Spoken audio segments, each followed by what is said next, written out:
This has to change.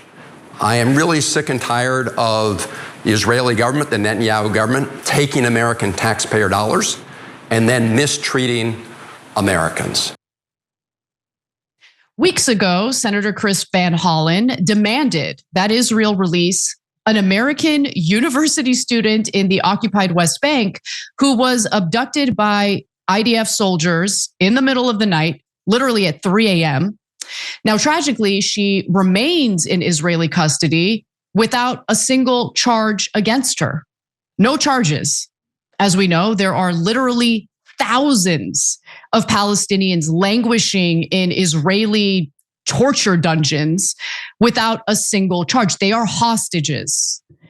Now, in this case, we're talking about a literal American citizen, not the first one. I'm sure it won't be the last one who's been detained by the Israelis, held without charge, and very likely treated poorly. As we know, the treatment of detainees or anyone in Israel, not great. Nicholas Kristof's reporting of sexual abuse in these prisons is a good example of what I'm talking about. Now, Sama Safi is the young woman I'm referring to. She's a 20-year-old psychology student who was studying at Birzeit University in the occupied West Bank. She was abducted from her family home at 3 a.m. in the morning. Now, her mother grew up in the United States. Safi was born in the United States. She moved back to the West Bank for university. She apparently also grew up in the West Bank, but nonetheless, she's an American citizen who has been abducted without any charges against her. And we should care about this, right? This should be really, really important. This should be really important to the woman who helped to amplify rape allegations against Plattner, because she cares so much about American women being sexually harassed. She cares so much about, misogyny.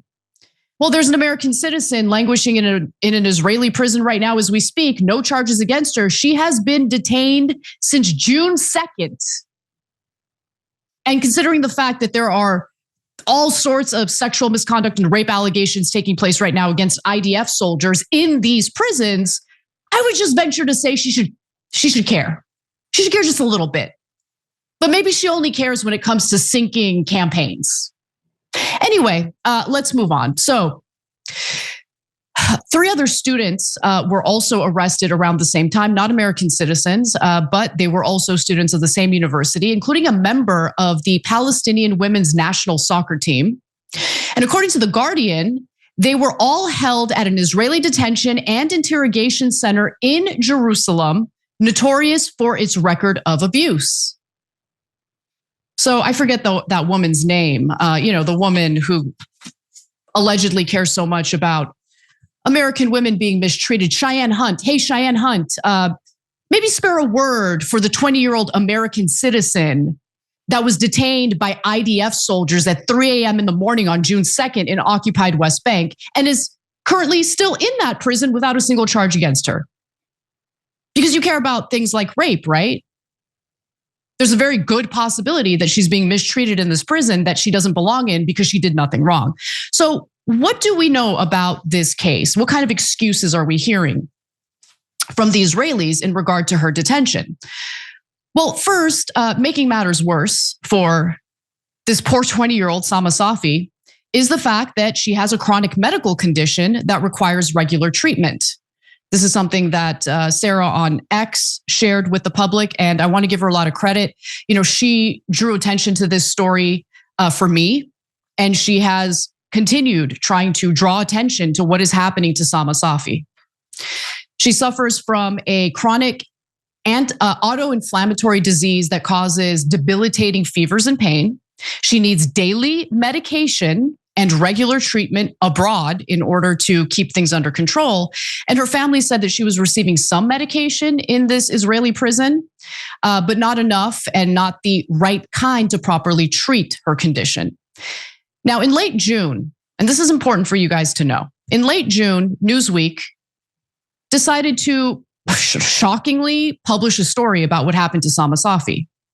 And I say shockingly because the editor over at Newsweek is Josh Hammer, an uber Zionist who has absolutely no problem lying through his teeth on any panel that I've seen him on.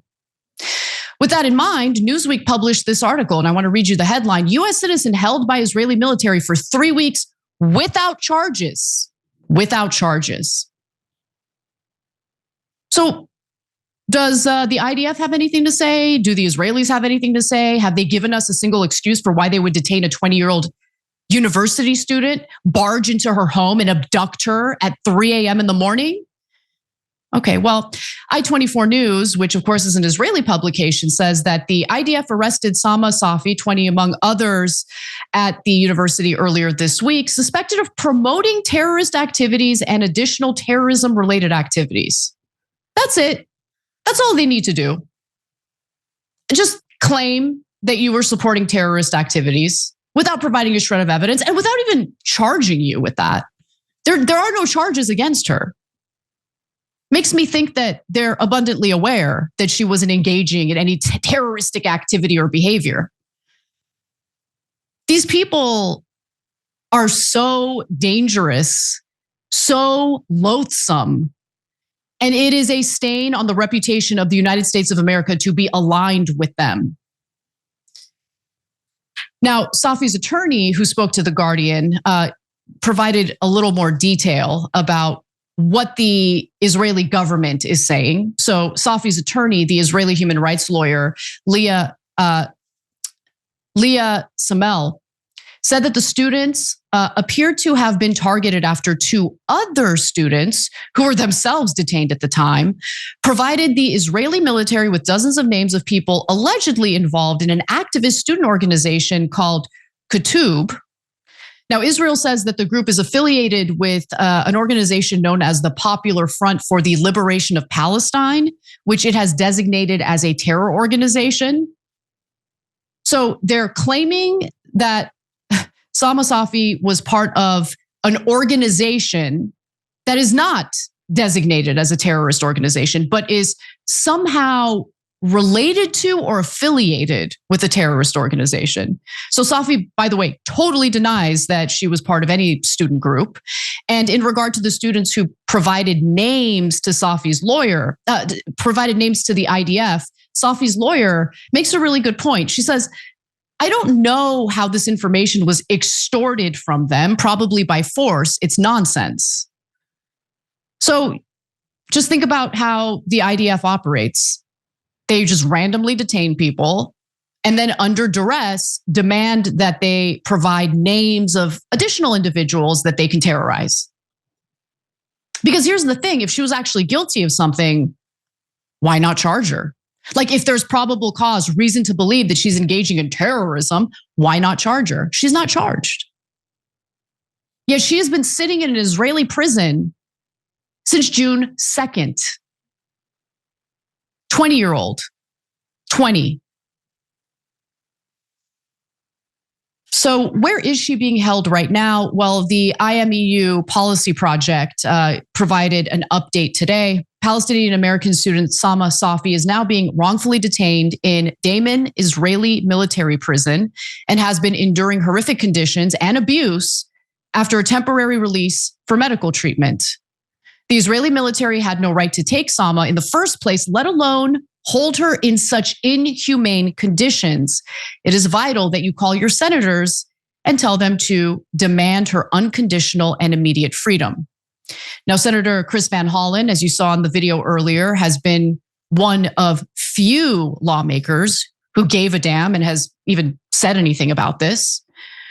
Other senators include Peter Welch, Jeff Merkley, Chris Van Hollen, and in the House, only one lawmaker has raised awareness about what's happening to Sama Safi. One, and that's Ayanna Pressley.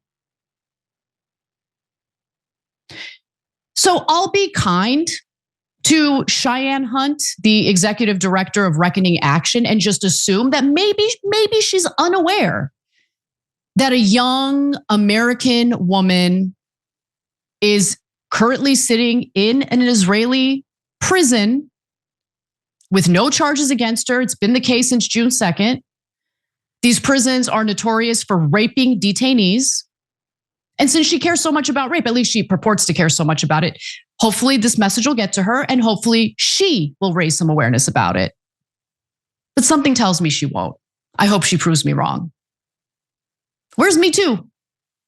Where's Me Too?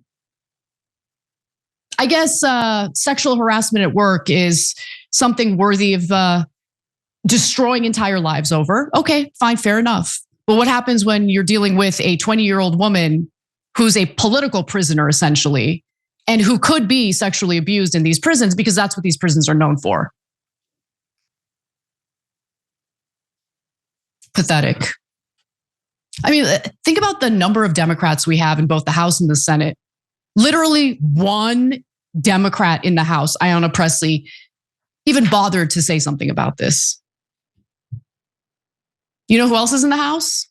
You know who else is in the House. The rage is overwhelming. Every time you ring the bell below, an angel gets his wings.